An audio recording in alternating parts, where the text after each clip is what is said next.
Bienvenue à toutes et à tous. Je suis très content de vous expliquer pourquoi j'enseignais la méditation et j'ai décidé de me foutre la paix.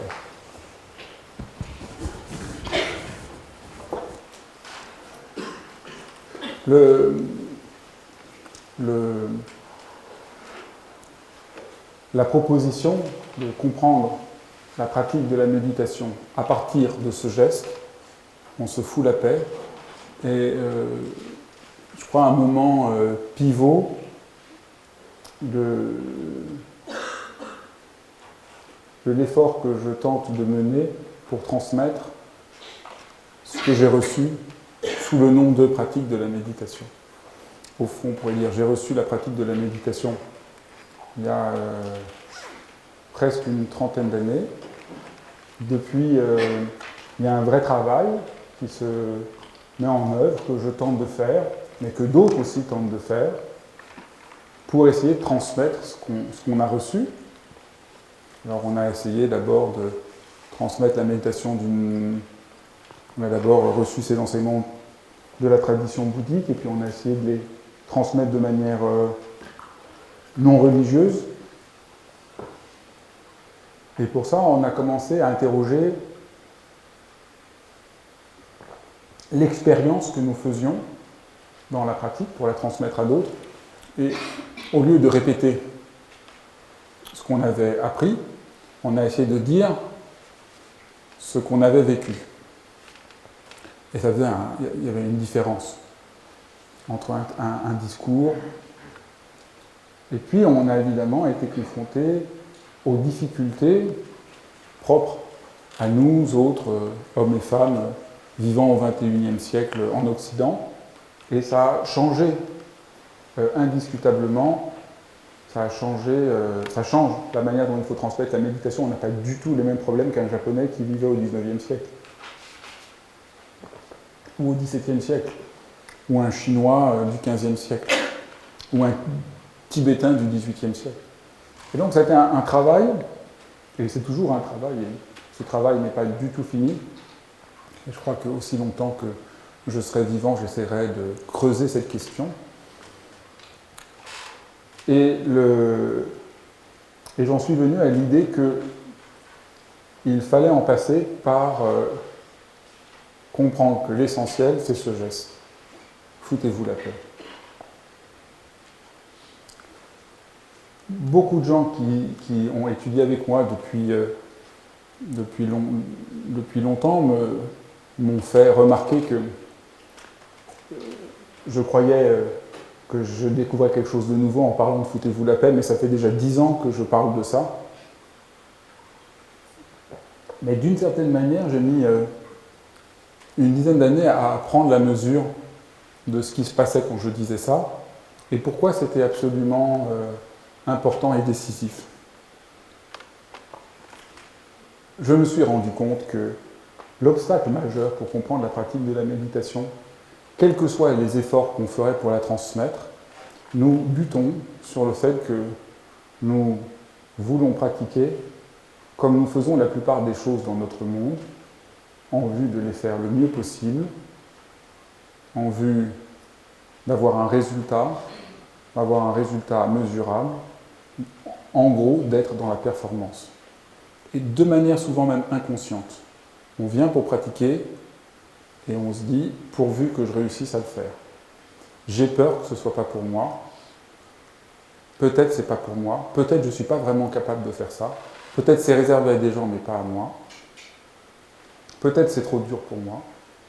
Comment faire pour y arriver? Est-ce que c'est vraiment nécessaire de devoir faire ce truc? Est-ce que c'est vraiment nécessaire de prendre cette posture? Pourquoi cette posture? Et si j'y arrive pas? Et si je pense trop? Et si j'ai mal? Et si les autres se rendent compte que moi j'y arrive pas? Pourquoi tout le monde va y arriver sauf moi? Et je crois qu'il faut aborder ça de front. Je me suis rendu compte que ne pas aborder cette question de front et faire semblant que c'était juste un petit problème et qu'il fallait quand même essayer de pratiquer en suivant ce point, en faisant ceci, en faisant cela et en obtenant ceci, qu'au fond, il y avait une forme d'agression et de violence. Et je crois que c'est cette agression et cette violence qui jouent un rôle tellement écrasant dans notre société que la méditation doit libérer. Et donc il y aurait un paradoxe à présenter la méditation comme une nouvelle forme de tension, voire même de torture, si le sens est de nous libérer de cette violence dans laquelle nous sommes baignés. Je suis d'autant plus convaincu que nous souffrons de ce sentiment de ne pas être à la hauteur, de la performance qui empêche de comprendre la pratique de la méditation, que je vois depuis des années augmenter ce qu'on appelle le burn-out. Et je suis très très frappé. Et je trouve qu'on ne réfléchit pas assez à qu'est-ce qui se joue dans le burn-out. Et ce qui se joue, il y a beaucoup de choses se jouent.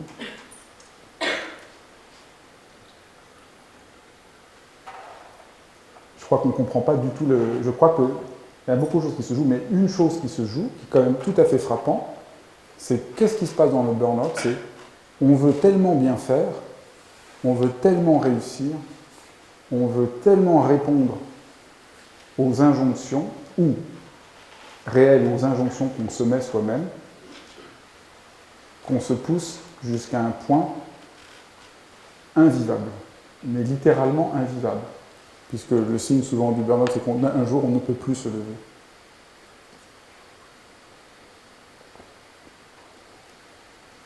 Je parlais hier soir avec un homme assez jeune, qui avait 29 ans, il fait ses études, de commerce, il est content, il a son premier CDI, il me raconte, il en pleure de joie, et il est dans une boîte. Son supérieur est en arrêt maladie, évidemment celui qui est au-dessus est un type extrêmement dur, et il est poussé à bout pendant des mois. Et ce que je trouvais intéressant qu'il me décrivait, c'est qu'il n'y a aucun moment de répit. Le seul moment de répit, c'est quand son patron l'appelait pour voir si les choses étaient faites. Alors là, il est juste après quelques secondes de soulagement, et la tension revenait. Et il me disait, c'était vraiment que ça ne s'arrêtait jamais. Il m'a dit, c'était vraiment, il faut vraiment être plein de candeur. Il m'a dit, même quand on fait l'amour. Et je crois que c'est très étrange quand on y pense. On n'est pas tous menacés par le burn-out, mais on est tous au fond menacés par quelque chose de cet ordre-là. Vouloir tellement bien faire que ça nous empêche de faire. Et donc, il faut toucher ce point. Je crois qu'il faut dénouer ce nœud. Et dénouer ce nœud, c'est voir comment on peut se foutre la paix. Ne plus rien proposer de choses que nous devons faire et que nous risquons de ne pas bien faire, mais juste un moment, arrêter. Arrêter toute pression, arrêter tout objectif, arrêter, toucher au fond. Vous voyez, c'est arrêter. Qu'est-ce qui se passe quand on arrête? On touche, on touche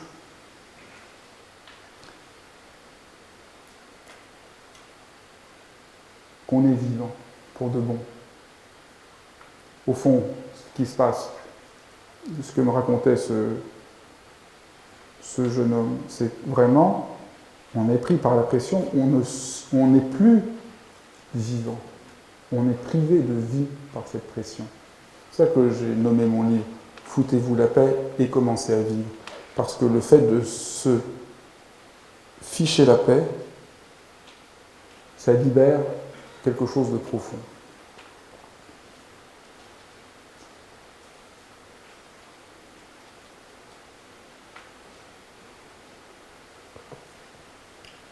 Donc je me suis dit que en public, pour l'instant, je ne présenterai plus la pratique de la méditation parce que je trouve que c'est important que je présente cette vision où il s'agit de juste se foutre la paix pour rien.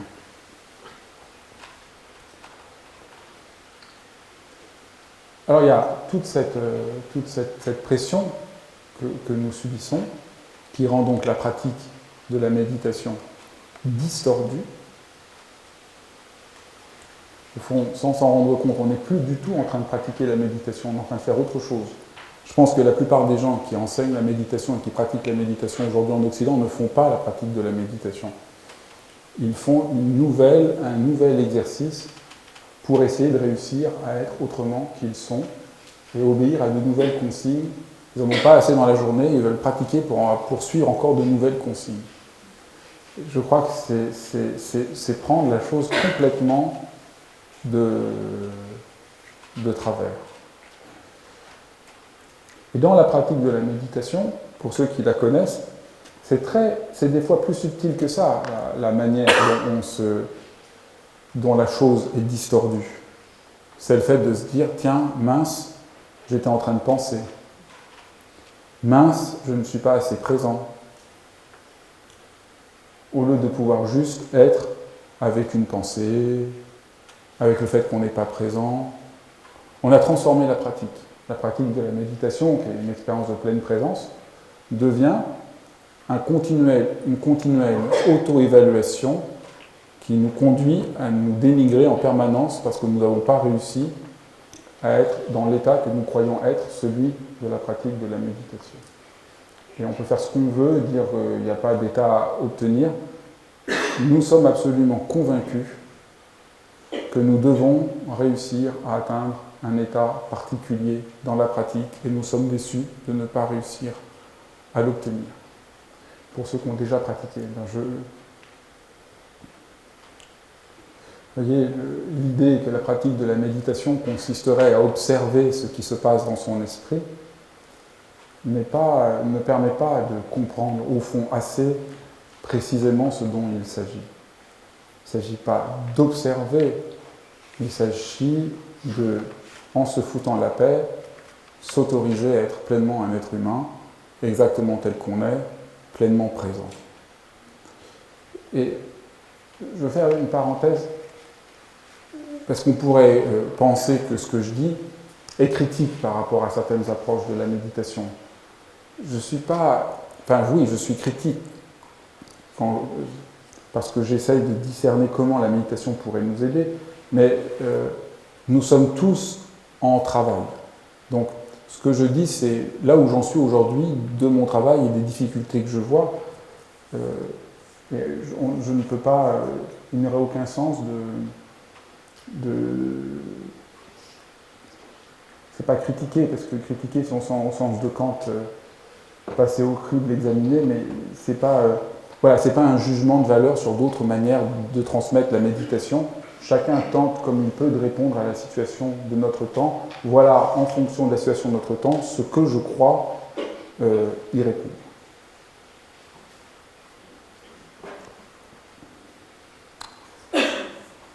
Donc, il s'agit dans la pratique, et donc on pourrait même laisser tomber la pratique, puisque dès qu'on a une idée de pratique, ça donne des idées sur ce qu'on devrait faire.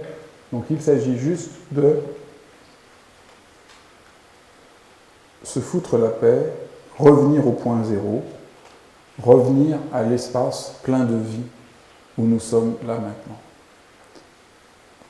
C'est juste ça. Je me fous la paix, et là je suis pleinement vivant. Et j'ai rien à faire. Je n'ai pas à juger, à évaluer, à vérifier, pour rien.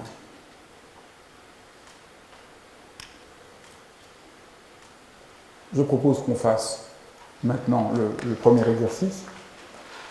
Le premier exercice est celui que je présente un peu partout, celui que j'ai présenté la semaine dernière. Et puis après, j'en présente un deuxième, un peu différent. Alors moi, quand je fais cet exercice, je m'assois en me mettant droit parce que c'est plus facile pour moi, je me sens plus alerte. Mais vous, mettez-vous comme vous voulez. Ça n'est pas important. Parce que, comme je le dis à chaque fois, la posture de la pratique de la méditation, une fois qu'on est familier avec elle, est une aide précieuse pour se foutre la paix. Mais de l'extérieur, quand on ne l'a jamais fait, ça complique un peu les choses, ça peut compliquer un peu les choses. Et donc, ce sera important à un moment, si vous voulez pratiquer la méditation, de comprendre la posture et pourquoi. Mais pour commencer, ça ne sert à rien de commencer par là. Ce qui me permet de faire aussi une remarque très très importante. Foutez-vous la paix, ça ne veut pas dire je ne veux plus aucune contrainte. Sinon, je vous inviterai à un truc complètement idiot. Bien sûr, il faut des contraintes dans la vie. Mais il faut distinguer entre les contraintes qui nous aident à grandir et les injonctions paradoxales auxquelles nous ne pouvons pas répondre. Et le système du burn-out, c'est vraiment je suis sommé de faire des choses que je ne peux pas humainement faire. Et donc, j'explose. Donc, il ne s'agit pas du tout, en disant foutez-vous la paix, qu'il n'y ait plus de contraintes, qu'il n'y ait plus d'exigences, qu'il n'y ait plus d'efforts. Mais il s'agit de le trouver d'un autre lieu, qui n'est pas une manière de nous torturer. Donc, je veux vraiment bien préciser, il ne s'agit pas pour moi de dire qu'on n'a plus besoin de la posture si on veut pratiquer la méditation. Mais de ne pas se focaliser là-dessus qui empêche de comprendre quel est l'essentiel. C'est une manière de distinguer l'accessoire de l'essentiel. Une fois qu'on a compris l'essentiel, on comprendra à ce moment-là d'où viennent les contraintes et pourquoi il y a des contraintes. Donc, moi je m'assois et j'adore, moi, être dans cette posture. Ça me réveille, je me sens alerte, je me sens beaucoup plus vivant. Mais c'est pour ça que je le fais, vous voyez, c'est pas parce que j'essaye de suivre des règles. Au début, cette posture n'était pas confortable, mais en la suivant, peu à peu, je l'ai adoptée, je l'ai apprivoisée et maintenant ça m'aide. Donc vous vous mettez comme vous voulez et vous ne faites rien. Vous n'avez rien à faire. Vous êtes là,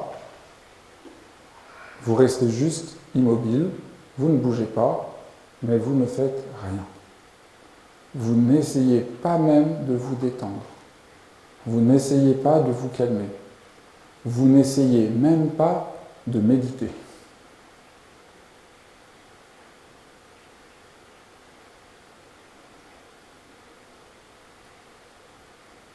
Vous ne faites rien. Juste pendant quelques minutes, pure vacances. Rien. Rien à faire. Rien à réussir.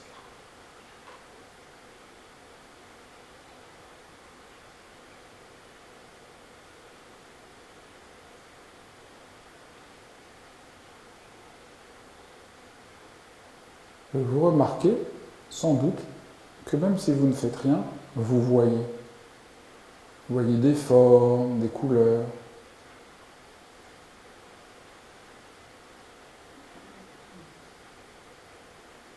Vous n'avez rien à faire, vous voyez. Vous n'avez pas besoin de regarder, vous ne faites aucun effort. Vous n'avez rien à voir de spécial. Vous ne faites rien, mais en ne faisant rien, vous êtes déjà en train de voir. Mais aussi, vous êtes en train d'entendre. Vous entendez ma voix, l'eau qui coule dans les robinets.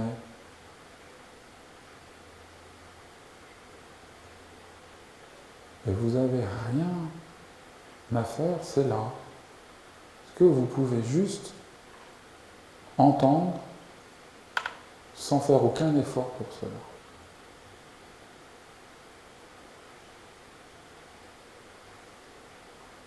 Sans vous fixer sur ce que vous entendez, sans analyser ce que vous entendez, sans évaluer ce que vous entendez.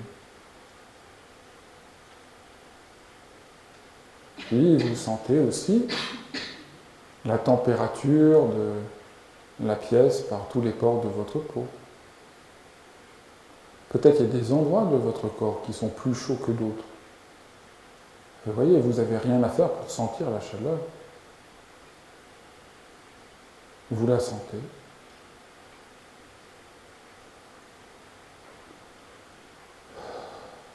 Rien à faire, vous vous rendez compte? Sans rien avoir à faire, tout ce qui se passe, on voit, on entend, on sent par tous les pores de sa peau, puis vous sentez aussi par le toucher. Vos mains, peut-être vos mains se touchent l'une l'autre, ou comme moi, vos mains sont sur les genoux. Vous sentez vos pieds posés sur le sol. Vous sentez les vêtements sur votre peau.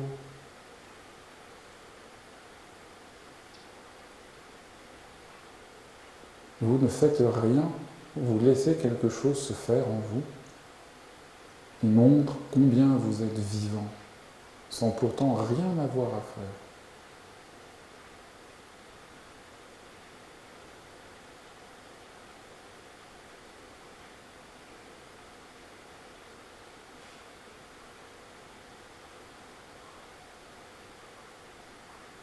Rien à réussir, rien à faire. Vous êtes juste là, exactement comme vous êtes. Et vous sentez aussi, peut-être que vous êtes en train de respirer. Et vous n'avez rien à faire pour cela. Vous respirez tout à fait sans avoir à faire le moindre effort pour cela. Et en respirant, l'air entre en vous et l'air sort de vous. Et vous êtes en train de maintenir tous vos organes vitaux en vie, simplement en respirant. Et vous pouvez faire confiance en cette capacité en respirant de dire oui à la vie en vous.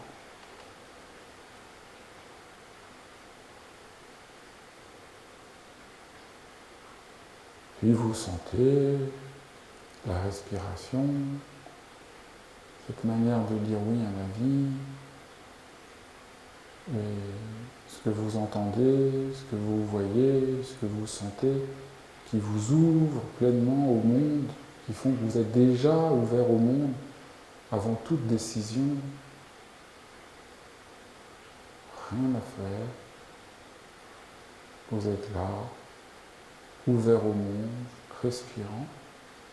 Et il se passe aussi des tas de choses.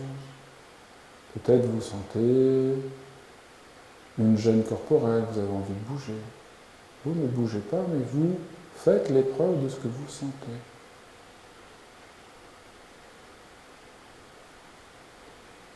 Peut-être vous avez trop chaud ou trop froid. Vous sentez ce que vous éprouvez, mais sans rien faire, sans jugement, sans évaluation. Vous foutez la paix.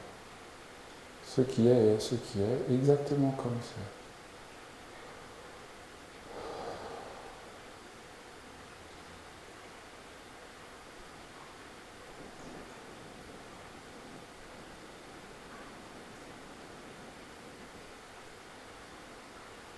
Et s'il y a des émotions que vous sentez, des pensées, vous en faites l'épreuve exactement comme elles sont. Si vous êtes heureux, triste, énervé, vous ne faites rien. Vous n'avez pas à être calme, vous n'avez pas à vivre une expérience particulière, vous ne faites rien, ce qui est ce qui est.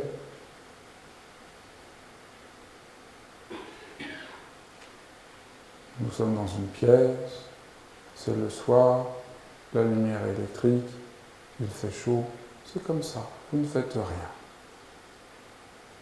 Il y a plein d'autres choses qui colorent votre expérience. C'est comme ça.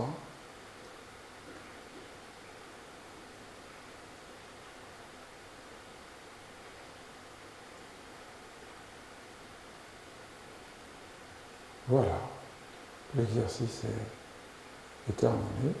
Et si vous avez besoin de bouger, de vous étendre, de vous étirer, vous êtes bienvenus. Donc voilà pour le premier exercice.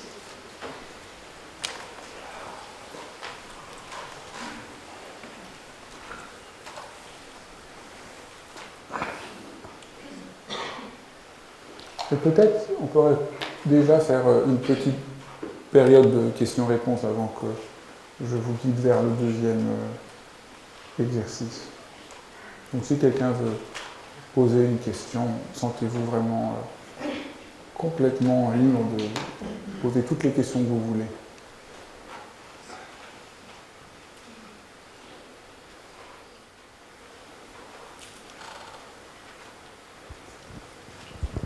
Juste une question qui me vient à l'esprit.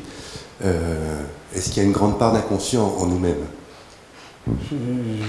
Est-ce qu'il y a une grande part d'inconscient en nous-mêmes ? Pourquoi vous posez la question ?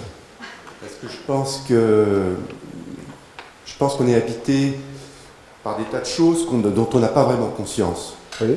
Et que ces choses-là ressortent dans le quotidien. Oui. Et je pense tout d'un coup aux gens qui sont schizophrènes, qui ont une double personnalité, sans aller jusqu'à la maladie.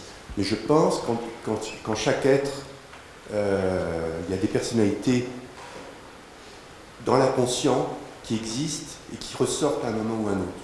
Je ne sais pas comment expliquer ça. Quel rapport avec ce que j'arrive pas à voir, pourquoi vous posez la question, quel rapport avec... Parce que tout d'un coup, le fait d'être dans le silence, comme ça m'a fait penser à ça. Oui, alors on peut dire, je comprends votre question, le fait d'être dans le silence et de se foutre la paix nous met en rapport à quelque chose de notre humanité, qui est beaucoup plus vaste que notre simple conscience ordinaire. Je crois que c'est ça. Et c'est tout à fait frappant, en pratiquant, en faisant ce geste plutôt. Je fais ce geste, je me fous la paix, et je découvre que c'est complètement vivant. En fond, ça, vous êtes surpris que ce soit plus vaste que ce que vous pensiez. Alors, on appelle ça inconscient, on pourrait appeler ça immensité de la vie. C'est juste que c'est tellement riche. Et vous avez raison, c'est tout à fait surprenant. Nous pensons que si nous ne faisons rien et que nous nous foutons la paix, ça va être vide et chiant. Et c'est, au contraire, la porte d'entrée sur l'ampleur de l'existence. Et c'est ça tout le paradoxe que j'essaye de montrer, c'est ça le grand paradoxe que j'essaye d'affronter dans le livre. C'est comment un geste qui semble négatif, rien, à la fois négatif et banal, foutez-vous la paix, est la porte d'entrée sur le plus profond de l'existence humaine. Et ça, c'est tout le paradoxe. Et c'est très déconcertant. Parce que nous sommes éduqués et formés que si je veux commencer à vivre, il faut que je fasse au contraire le plus d'efforts possible. Que je contrôle les choses le mieux possible et que je sois le plus possible conscient. Et c'est une complète erreur. Et aujourd'hui, je crois que historiquement, nous sommes face à cette expérience absolument centrale que l'idée que c'est en contrôlant, en étant complètement conscient, en faisant le plus d'efforts que je vais réussir à être vivant, se révèle absolument fausse et nous en faisons tous l'expérience au quotidien. Et c'est un moment absolument unique dans l'histoire de l'humanité. Nous ne pouvons plus réussir à contrôler nos existences. Et donc c'est ça, foutez-vous la paix, s'adresse exactement à ça. Et ça a l'air d'une formule au début amusante et drôle, et c'est très bien qu'elle semble amusante et drôle, mais en réalité, il y a un côté drôle, c'est la meilleure manière de parler des choses graves, mais il y a aussi quelque chose d'absolument décisif dans ce que j'essaie dans ce paradoxe qui est un renversement, vraiment un renversement par rapport à ce qu'on nous apprend depuis toujours. Depuis toujours, on nous apprend redouble d'efforts. Et bien à un moment, redoubler d'efforts, ça nous emmène droit dans le mur. Ce que je dis est ultra concret, c'est-à-dire nous ne pouvons plus le soir avoir le sentiment en nous couchant d'avoir fait tout ce que nous avions à faire dans la journée. Nous ne pouvons pas répondre à toutes les sollicitations, être au courant de toutes les informations, avoir répondu à toutes les tâches qu'on a à faire, répondre à tous nos mails. Nous ne pouvons plus. Et donc, qu'est-ce qu'on fait ? C'est là, à un moment, si on ne peut pas se foutre la paix, on ne peut même plus arriver à dormir. On ne peut même plus arriver à vivre. Donc c'est quelque chose de très... Vous voyez, ça touche à la fois quelque chose de très profond et c'est aussi extrêmement concret. Donc vraiment, vous mettez le doigt sur votre question, oui, sur l'immensité du champ qui s'ouvre quand on est vivant. Est-ce qu'il y a une autre question ?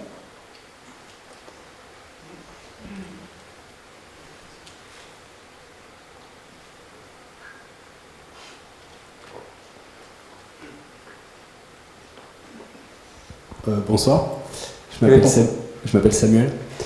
J'aurais voulu savoir si, pour vous, il y a des mal-être dans la vie que la méditation ne peut pas guérir.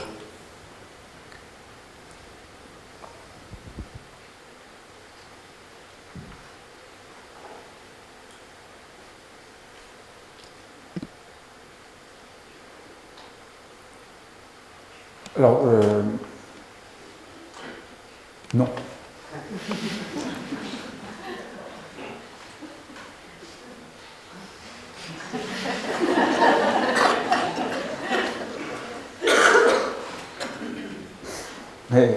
Mais non, je pense que la méditation peut guérir toutes les formes de mal-être. Mais après, ça dépend quelle méditation, comment on l'a fait, dans quelle perspective on l'a fait, premièrement. Et après, parfois, ça je crois que c'est une énigme très profonde, nous n'arrivons pas par nous-mêmes à nous foutre la paix, même par la méditation. Il y a des moments où le mal-être est tellement profond qu'on a comme besoin que quelqu'un nous autorise à nous foutre la paix. Mais ce n'est pas une limite de la méditation, c'est le cadre dans lequel on peut se foutre la paix. La méditation est une manière parmi d'autres de se foutre la paix. Moi, c'est celle que je connais, celle qui m'a appris à me foutre la paix. Je suis convaincu qu'il y a d'autres manières que la méditation de se foutre la paix. Moi, c'est celle que je connais, donc c'est à partir de là que je comprends foutez-vous la paix. Je pense que foutez-vous la paix est plus grand, plus large que la méditation. Je pense que l'exercice que je vous ai montré est plus vaste que l'expérience de la méditation. C'est une très bonne porte d'entrée à la méditation. Et dans l'école occidentale, on transmet la méditation, on fait des stages de méditation. Mais je pense que certaines personnes n'auront pas envie de méditer, mais pourront faire cet exercice, foutez-vous la paix, au quotidien. Ou de temps en temps. Mais il se trouve des moments où on n'y arrive pas. C'est une chose très très étrange. Je ne sais pas, c'est une chose auquel je pense beaucoup aujourd'hui, auquel j'ai beaucoup pensé aujourd'hui. Pourquoi parfois nous ne pouvons pas réussir à nous foutre la paix et il y a besoin que quelqu'un vous dise tu peux te foutre la paix. Je pense que peut-être au fond, toute thérapie, par exemple, ce qui se joue réellement dans une thérapie, c'est comment un thérapeute, dans un travail suffisamment précis, réussit à vous montrer que vous pouvez vous foutre la paix là où vous croyez que vous n'êtes pas autorisé à vous foutre la paix. D'abord, qui discerne là où vous ne vous foutez pas la paix, qu'on ne voit pas soi-même. Souvent, on ne voit pas comment on se torture. Et après, qui vous autorise. D'un certain point de vue, j'ai l'impression que le sens de mon livre, c'est d'autoriser les gens à se foutre la paix. Et que mon livre peut avoir un côté thérapeutique dans cette perspective-là. Mais il ne peut pas tout faire, ça dépend des cas. Je pense dans certains cas, en tout cas ce que j'entends comme témoignage de gens qui l'ont lu, dans la description, le livre cherche à décrire toutes les manières qu'on a de ne pas se foutre la paix et comment faire pour se foutre la paix dans différentes situations. Je crois que par là, il y a quelque chose qui autorise. Mais parfois, ça doit prendre d'autres formes. Je crois que c'est vraiment le travail d'une vie d'apprendre à se foutre la paix à plein d'endroits différents. Il y a des gens qui veulent être parfaits, il faut qu'ils se foutent la paix sur la volonté qu'ils ont d'être parfaits. Il y a d'autres personnes qui veulent que tout le monde les aime. Moi, j'ai raconté ça, je pense, la semaine dernière. Moi, j'ai une tante, pour Noël, on va chez elle, elle veut que tout le monde soit content. Donc, c'est la torture pour tout le monde. Elle veut tellement que vous soyez heureux. Dès que vous entrez, mais mon chéri, est-ce que ça va?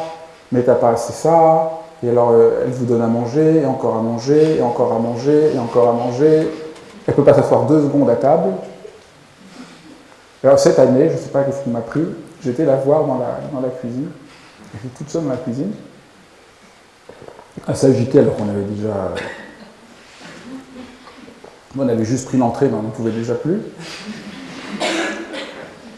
Et puis je lui dis, tu sais, je suis en train d'écrire un livre. Ah bon?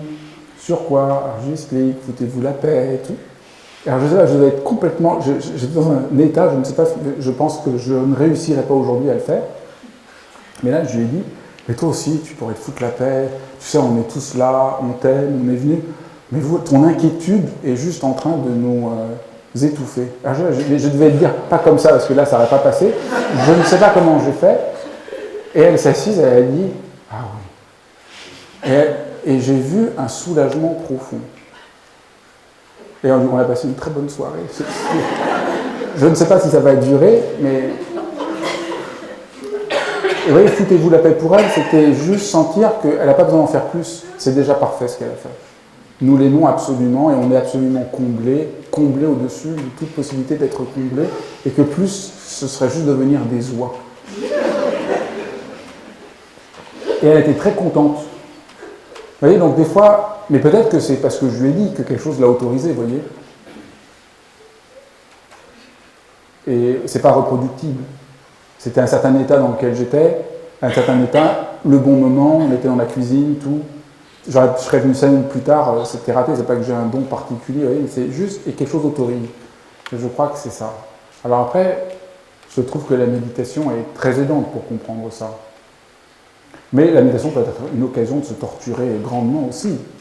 Quand la méditation est présentée comme il faut que je réussisse à faire le vide et atteindre un état de vacuité et que je dois par là tuer l'ego, moi j'ai peur que ce soit plus une forme de torture que de soulagement. J'en profite pour souligner que l'expérience qu'a fait ma tante, ce n'est pas une expérience de bien-être, c'est une expérience de soulagement. Et qu'aujourd'hui la méditation est comprise comme un outil de bien-être. Et je crois que c'est une très profonde mécompréhension. C'est un outil, enfin c'est même pas un outil, c'est une aide pour être profondément soulagé. C'est ça, on se fout la paix. Et nos idées de bien-être nous empêchent de comprendre ce dont il est question. C'est ça que votre question est très profonde et très belle. Par rapport au mal-être, ce n'est pas le bien-être qui va nous aider. C'est un soulagement profond qui est la forme de guérison. Le bien-être n'a jamais guéri quelqu'un. Et aujourd'hui, la méditation est prise comme une forme de bien-être. Donc elle est absolument inaudible. Elle est absolument déformée. Et je crois que c'est ça le défi, l'autre forme de défi. J'ai parlé du premier défi, comment faire pour ne pas faire de la méditation un nouvel instrument de la performance. Et le deuxième, comment faire que la méditation ne soit pas un instrument de bien-être. Parce que ce n'est pas le bien-être qui peut aider quelqu'un qui vit dans le mal-être. Et quand quelqu'un souffre, ce n'est pas du bien-être dont il a besoin. C'est d'être autorisé à se foutre la paix et à retrouver la vie en lui. Et je crois aujourd'hui que ça n'est pas assez clairement montré. Je crois que cette idée de calme, tous ces livres sur le calme, ce slogan « méditer pour être calme », ces idées sur escamotent complètement la vraie difficulté. Et c'est aussi, je reconnais, ça me hante depuis 20 ans cette question-là. Comment réussir à montrer que la méditation n'est pas une expérience de bien-être? Et je crois parce que je suis très content d'avoir des moments de bien-être. Cet après-midi, j'étais avec une amie, j'ai bu une tasse de thé, j'étais au chaud, c'était très agréable. Mais ce n'est pas l'expérience de... Donc je trouve ça très bien, le bien-être. Je n'invite pas au mal-être. Mais ce n'est pas le bien-être qui va guérir, qui nourrit, qui nous ramène à la vie. Et quand on est dans une tension, par exemple dans le burn-out, ce n'est pas un peu de bien-être qui va nous aider.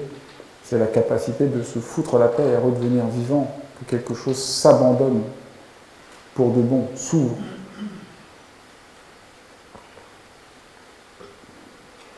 Et de ce point de vue-là, j'ai l'impression, vous me direz, et j'apprendrai comme ça, mais j'ai l'impression que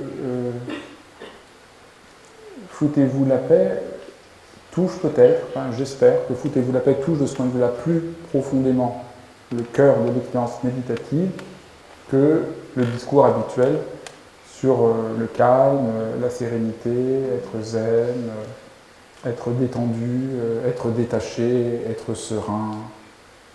Voilà, je pense que j'aurais été voir ma tante, j'ai dit, là il faudrait que tu sois sereine.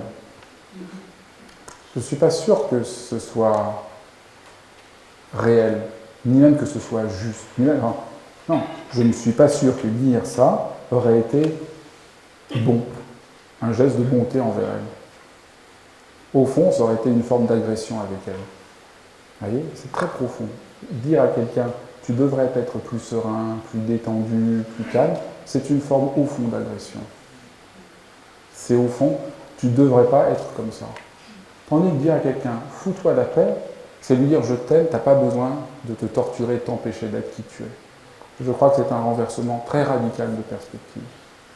Moi, j'entends dans l'appel au calme, qui est fait dans la plupart des discours sur la méditation, une forme de malveillance à mon égard. Mais c'est tout simple. Si je suis en colère, quelqu'un me dit « calme-toi », je trouve que ça me met encore plus en colère. Et ça me met plus en colère, bon, parce que mon cas est assez catastrophique, mais aussi parce que j'entends que ça ne va pas.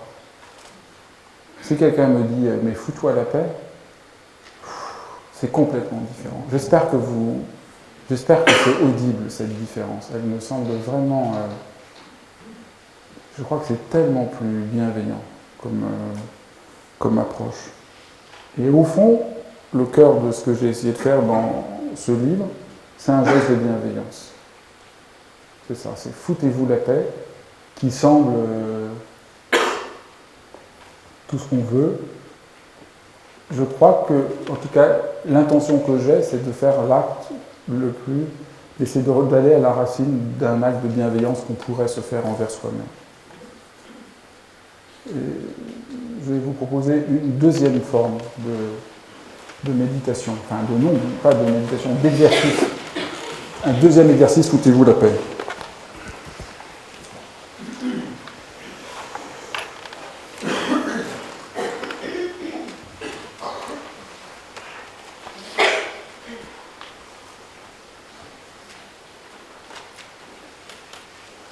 Vous vous asseyez et asseyez-vous simplement là où vous êtes. C'est tout simple. Vous vous asseyez simplement là où vous êtes. Vous n'avez rien à faire puisque vous êtes déjà là où vous êtes. Puisque vous êtes déjà là où il faut.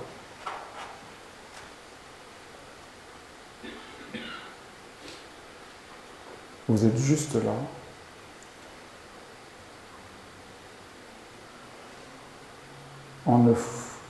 En ne faisant rien, en vous foutant ainsi la paix, vous n'êtes pas du tout négligent ou indifférent, désintéressé des choses, vous n'abandonnez rien, vous n'abandonnez personne, vous ne renoncez à rien, vous êtes pleinement là, rassemblés sur la vie qui vous anime, et vous laissez œuvrer la vie en vous.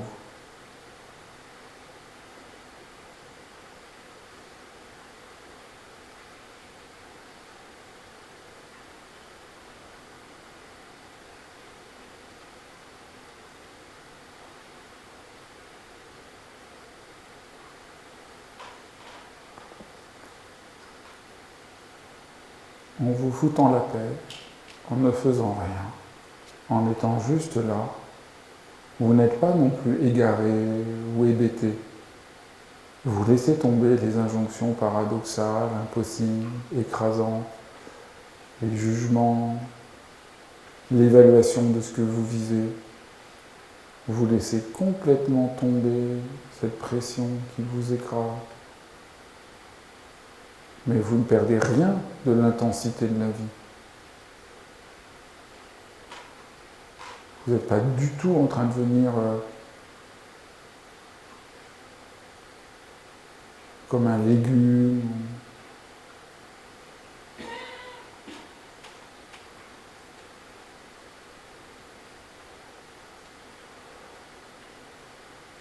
Vous abandonnez l'espoir de réussir quelque chose, vous abandonnez la peur d'échouer, vous vous foutez la paix, tout est libre, vous coïncidez enfin avec vous.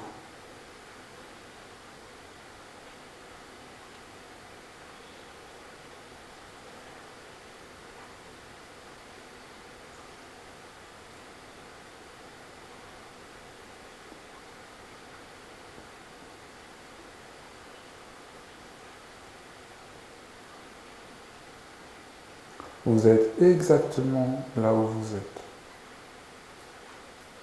Vous épousez votre situation à tous les niveaux. Vous épousez votre situation corporelle, c'est-à-dire qu'en vous foutant la paix, vous êtes pleinement corporellement là où vous êtes.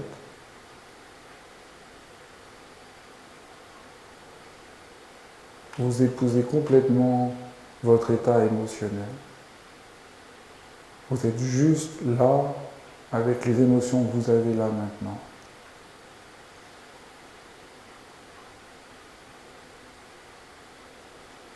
Avec vos circonstances, toutes vos circonstances. Avec la vie dans son jaillissement. Simplement en étant là, assis,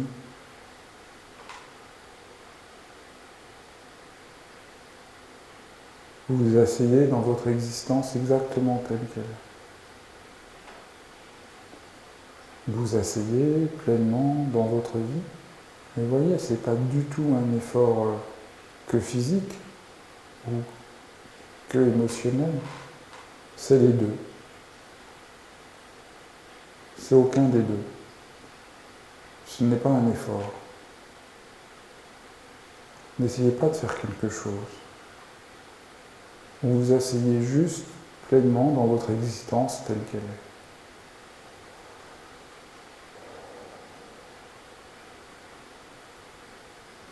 Et d'une certaine manière, pendant que cela se fait en vous, que vous asseyez dans votre corps, dans vos émotions, dans votre vie, vous vous rencontrez pleinement. Vous n'êtes pas en train d'avoir un regard sur vous, de juger votre vie, d'évaluer votre existence, de corriger quelque chose qui n'irait pas. Vous épousez simplement votre vie telle qu'elle est.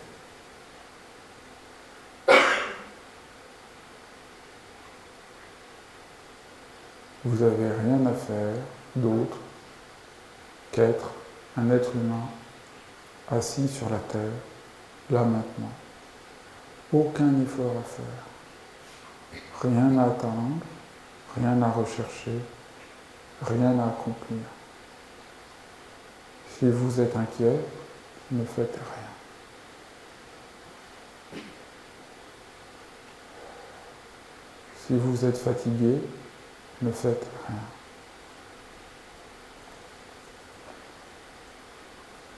Il n'y a pas un état qui serait mieux qu'un autre. Tel vous entendez le bruit de la vie, le bruit de l'eau. Inutile de le regretter et de vous dire s'il n'y avait pas ce bruit, alors je serais enfin pleinement présent. Non, ce qui est ce qui est. Il y a le bruit, entrez dans le bruit.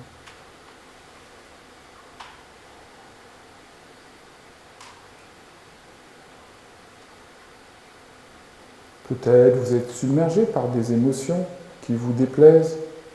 Inutile de le regretter. Ce qui est là.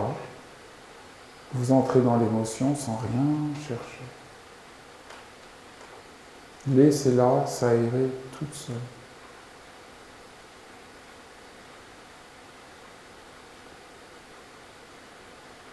Vous êtes peut-être envahi par vos pensées. Ne faites rien. Ne luttez pas contre cet état. Peut-être vous traversez une épreuve en ce moment. Ne faites rien pour un moment.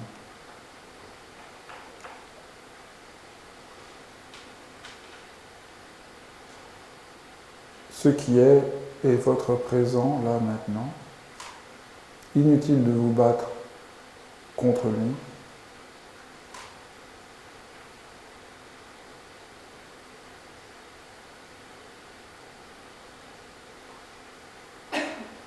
Vous asseyez simplement là où vous êtes, là où les problèmes que vous avez sont déjà résolus.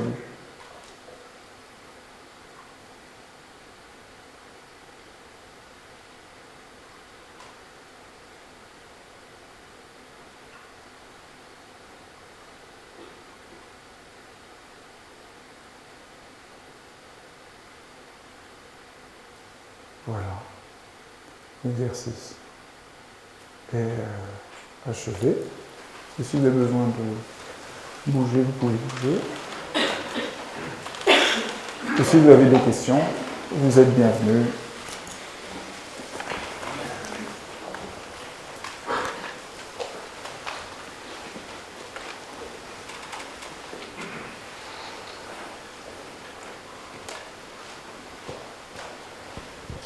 Bonsoir, donc Philippe. La question que je voulais vous poser a trait au fait que cette approche que vous développez beaucoup en ce moment sur se foutre la paix, moi je la comprends comme quelque chose effectivement de revenir à quelque chose de fondamental, d'existentiellement fondamental, plutôt que de tout de suite aborder la question d'une manière technique. Voilà. Après, ce que je me demandais, je faisais le lien avec le travail sur la voix, parce qu'il se trouve que je suis chanteur à côté. La question que j'avais, c'est que certes, il est fondamental, premier, essentiel, d'en revenir à cette prédisposition avant d'entrer dans tout processus, dont celui de la méditation. Après, c'est comment on fait le lien entre cette prédisposition fondamentale et le travail technique, pour le coup, entre guillemets, qui est quand même, me semble-t-il, nécessaire pour acquérir la pleine liberté. Vous avez raison. Je fais juste un petit parallèle avec la voix. Un chanteur qui démarre, effectivement, s'il n'est pas dans cette prédisposition de se foutre la paix, il aura beau prendre des dizaines et des dizaines de cours, il va passer son temps à se juger, à juger sa voix, et ça ne fonctionne pas. Donc il faut effectivement commencer par se foutre la paix. Mais à un moment donné, c'est le travail de la technique vocale, une fois qu'il a acquis cette prédisposition, de la pédagogie, de l'exercice, voire de la discipline, qui va, à un moment donné, lui permettre de passer, d'acquérir une liberté et de passer de je travaille sur ma voix à je laisse la voix dans sa liberté totale. Et donc, en fait, ma question, pour résumer, c'est le lien entre cette prédisposition et la suite, notamment comment vous envisagez la question de l'exercice une fois cette prédisposition acquise. Vous avez tout à fait raison. C'est ça que je disais déjà tout à l'heure, qu'il ne s'agit pas, en faisant foutez-vous la paix, de laisser tomber toute la pratique de la méditation. Mais, pour la raison que vous avez dit, commencer par là permet de comprendre ce dont on parle, car aujourd'hui on ne comprend plus ce dont on parle par la pratique de la méditation. Et donc il faut réussir à retrouver un espace qui soit réel, réellement, que la méditation retrouve son pouvoir de guérison qu'on est en train de lui retirer. Mais après, il faut apprendre effectivement comment faire. C'est pour ça qu'existe l'école. Elle s'appelle bien école, parce qu'il s'agit bien de former. Et dans l'école occidentale de méditation, la manière dont on forme les gens, c'est au travers de 3 stages qui aident les gens à entrer en rapport à 3 aspects de la pratique qui établissent vraiment ce travail qui permet de trouver la vraie liberté. Parce que ce n'est pas juste en faisant cet exercice-là qu'on va trouver, vous avez raison, on touche quelque chose, mais si on veut trouver la vraie liberté, il faut entrer dans toute la complexité de la pratique, la complexité de son esprit, explorer davantage ce que c'est cette pleine présence. Et donc, dans l'école, il y a un stage de pleine présence, qui est vraiment la découverte de comment on rentre dans la pleine présence par la pratique. Et puis, il y a après, comment cette pleine présence donne un sens de confiance. Comment on rentre dans la confiance. Et rentrer dans la confiance, c'est travailler avec la peur et les doutes. Je crois qu'à un moment, on se rend compte que si on ne réussit pas à être vraiment présent, c'est comment on est prisonnier de la peur et des doutes. Comment la méditation peut nous aider à travailler avec ça. Et après, comment la méditation est une forme de bienveillance et pour soi, et pour les autres, et pour le monde.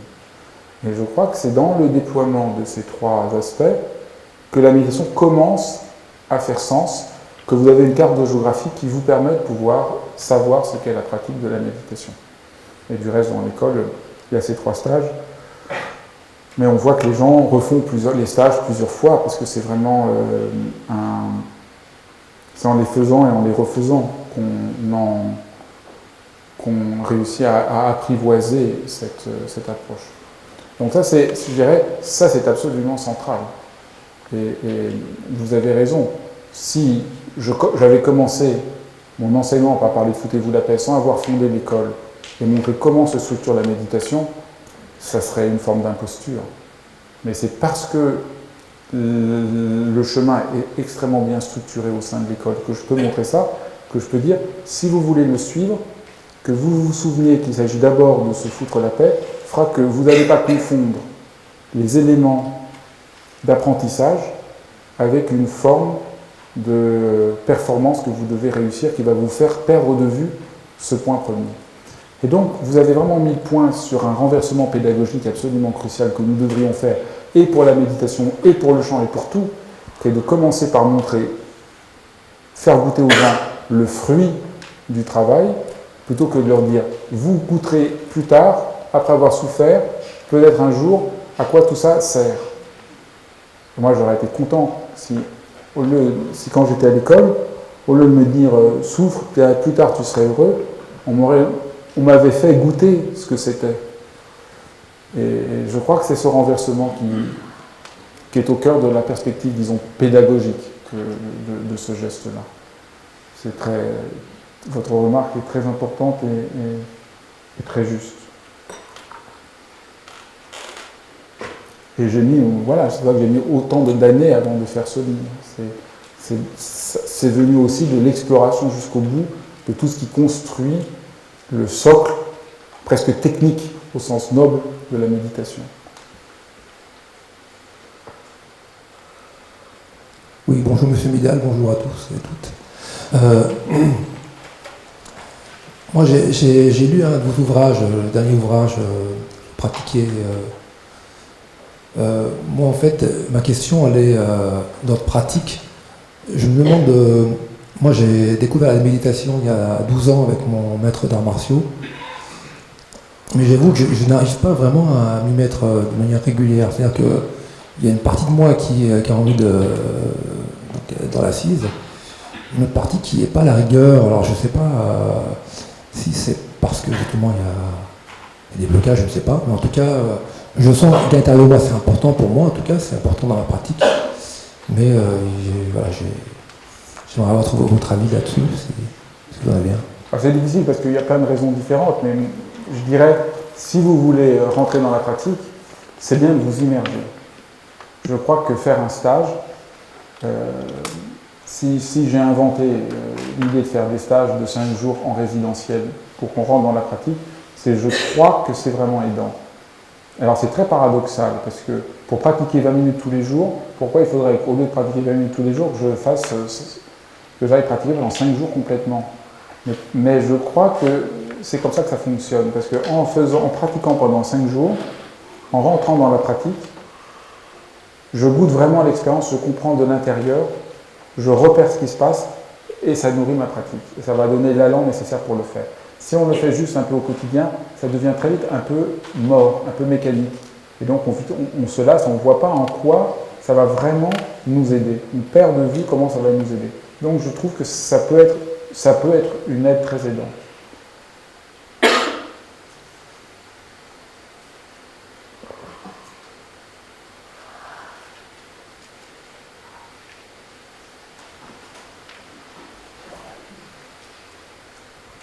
Bonsoir. Du coup, moi j'avais une petite question concernant la portée de ces exercices de foutez-vous la paix. Du coup, je me demandais, parce qu'une fois qu'on touche justement cette profondeur de l'existence, qu'on se sent vraiment vivant à l'intérieur, comment est-ce qu'on fait pour apporter en fait toute cette énergie dans notre vie quotidienne et aussi au cœur des problématiques de la société? Ou est-ce que ces exercices ont plus vocation à rester d'un point de vue de l'individu? Ou comment est-ce qu'elles s'inscrivent dans quelque chose de plus collectif? À l'instant où vous foutez la paix, le monde peut se foutre la paix. À l'instant où j'apprends à me foutre la paix et que je parle à ma tante qu'elle se fout la paix, elle se fout la paix et tous les gens pendant le repas ont été davantage contents. Vous devez parler à une réunion pour le boulot, vous êtes super stressé, vous demandez comment les gens vont penser, etc. Donc vous foutez la paix, vous avez travaillé votre dossier, ça ne sert à rien de ressasser, c'est beaucoup plus facile pour faire votre présentation. Donc il y a un côté, c'est évident que si vous foutez la paix et que vous pouvez déjà répondre aux choses que vous avez à faire, et faire que le monde est un peu plus juste. Et si moi j'enseigne là-dessus, et je n'enseigne pas sur le bien-être, c'est que j'espère bien que ça va changer notre société. Que notre société est malade de cette dictature de la rentabilité qui est en train de tout détruire, qu'on ne peut pas continuer comme ça. Et il me semble que le seul antidote par rapport à cette dictature de la rentabilité qui fait que tout est comptabilisé, c'est qu'on se foute la paix, on revienne à quelque chose d'humain et de vivant. Et si chacun le fait là où il est, dans son métier, dans son travail, c'est la seule manière de faire qu'il y ait un changement profond et réel. Donc mon discours est uniquement un discours politique et c'est pour ça que je refuse le bien-être et que je souffre parce que j'enseigne la méditation, que tout le monde m'enferme dans le truc bien-être. Et donc si vous voulez m'aider, je serai ravi.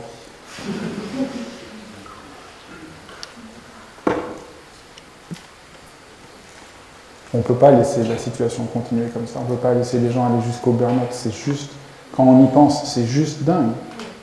Il y a quelque chose là, collectivement, il faut on dise partout aux gens qu'ils ont le droit de se foutre la paix, ils ont le droit d'arrêter, ils ont le droit d'être humains. Et reprends tout le chapitre de mon livre, cessez de vouloir être parfait, cessez d'obéir, vous êtes intelligent, cessez de vouloir être calme, soyez enthousiaste. Enfin, il me semble que là, c'était question, on ne peut pas continuer comme ça. Bonsoir. En fait, voilà, je pose une question parce que lorsque je viens de commencer la méditation, ça fait 3 mois, et c'était, par rapport à ce que j'ai lu, c'était une pratique qui aidait à gérer l'anxiété, le stress et la concentration. Et j'aimerais savoir aussi concrètement, parce que là, du coup, lorsqu'on fait l'exercice de foutez-vous la paix, je voudrais comprendre en quoi ça aide à la concentration, parce que du coup, on laisse toutes les pensées... Vous ne faites rien. Si vous voulez vous concentrer, ça devient un nouvel exercice de plus. Avec tout ce que vous avez déjà fait, vous en faites déjà assez, foutez-vous la paix.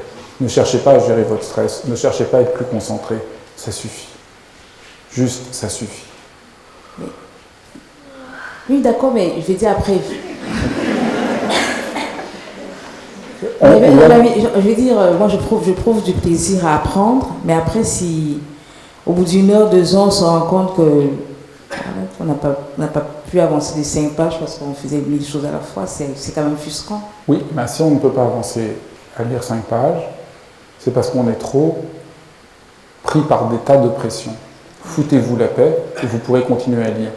Pas en faisant un exercice pour être plus concentré. Ça ne marchera pas. Foutez-vous la paix, laissez tomber, c'est comme ça. Et là, vous verrez ce que vous pouvez faire pour lire votre livre. Mais vous ne pourrez pas réussir à lire votre livre en faisant un exercice de plus pour réussir une nouvelle tâche. Si vous ne pouvez plus réussir à lire, c'est que vous n'en pouvez plus. On doit gérer toute la journée des tas de choses. On ne peut pas gérer son stress en plus. On est stressé parce qu'on doit tout gérer. Vous pensez que vous êtes stressé parce que vous n'avez pas tout bien géré. Mais vous êtes stressé parce que vous voulez tout gérer. Parce qu'on doit tout gérer. Ce n'est pas humain. Un être humain n'est pas un banquier qui doit tout gérer. On doit gérer. Le banquier gère l'argent, c'est très bien, mais on ne peut pas tout gérer. Et le banquier travaille sur l'argent, il ne travaille pas sur le reste. Aujourd'hui, on a un rapport de banquier à tout. C'est pas possible. Le banquier gère l'argent, il ne peut pas gérer votre stress. Mais votre question est absolument décisive. Vous avez raison. Qu'est-ce qui peut m'aider à être moins stressé? Qu'est-ce qui peut m'aider à être plus concentré? Qu'est-ce qui peut m'aider à être plus vivant? Cette question est juste, mais vous ne la résoudrez pas en essayant de faire de nouveaux injonctions que vous devriez réussir et que si vous réussissez, vous n'êtes pas à la hauteur et je n'ai pas réussi. Vous comprenez? J'ai découvert, quelqu'un m'a raconté dans une conférence quelque chose qui m'a enthousiasmé. Et moi, je ne suis pas du tout sportif, je ne connais rien au sport. Mais j'ai appris que quand Eric Noah, qui est coach, Yannick Noah, quand Yannick Noah, c'est dire, quand Yannick Noah est coach pour des gens qui jouent, moi, on voit à quel point des fois on est vraiment bête. Moi, je m'étais dit, même si j'avais tout fait, tout écrit mon livre et tout, je m'étais dit, quand Yannick Noah doit dire aux gens qui sont en demi-finale, attention, la France te regarde là, fais vraiment attention. C'est ce qu'il leur dit, fais-toi plaisir. C'est ahurissant. Non mais vous vous rendez compte, le type est en demi-finale, toute la France le regarde, c'est crucial, sa vie est en jeu. Il a travaillé pendant des années, au lieu de lui dire attention là, essaye d'être plus concentré, gère ton stress. Il lui dit fais-toi plaisir. Et pourquoi il lui dit fais-toi plaisir? Parce que si il pense à l'objectif, il va être tendu et crispé, il ne va pas réussir. S'il joue en cherchant le plaisir, il va inventer quelque chose, il va être dans l'instant, il va être juste. Eh bien c'est ça. C'est ça, foutez-vous la paix. C'est la seule manière de réussir à gagner Wimbledon. Alors évidemment, je parle à plein de sportifs, tout le monde me raconte que c'est absolument une expérience que font tous les grands sportifs. Je trouve que c'est très aidant de voir ça.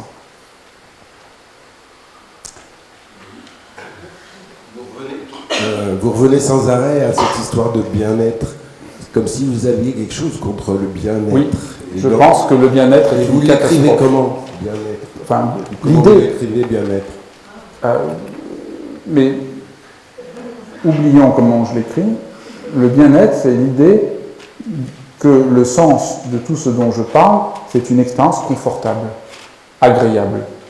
Le sens de la méditation, c'est pas ce côté je suis calme, dans la sérénité, dans une expérience agréable. C'est une expérience de soulagement qui m'autorise à être pleinement vivant. Ça n'a rien à voir. L'expérience de foutez-vous la paix et de la méditation a beaucoup plus à voir avec le sportif qui joue à Roland-Garros qu'une expérience où je suis au bord de la plage à me faire servir je sais pas quoi. Vous voyez ? C'est ça. Et dans l'imaginaire, la méditation, c'est une sorte de... Voilà, on rentre dans une bulle pour se faire chouchouter et être zen. Vous voyez, on va partout. Dès que moi, je me suis battu pendant des années, parce que chaque fois que je faisais un livre sur la méditation, on voulait mettre des lotus, un soleil couchant, et des petits galets, et tout ça. Je disais, mais ça n'a rien à voir. Ah, mais quand même, sinon les gens ne vont pas comprendre. Vous ne pouvez pas imaginer et puis chaque fois que la télé, les journaux, ils pensent que méditation égale cool, calme, zen. C'est ça que je dénonce. Ça me semble... Je n'ai aucune envie d'être cool et zen. Je n'ai pas envie d'être stressé, mais j'ai envie d'être humain. J'ai envie de toucher quelque chose de la vie. J'ai envie de gagner Roland-Garros. Et c'est très profond. C'est très profond. Je pense que la méditation, c'est pouvoir gagner Roland-Garros en se faisant plaisir. Je trouve que c'est quand même une perspective sur l'existence quand même beaucoup plus sexy que qu'on devienne tous calmes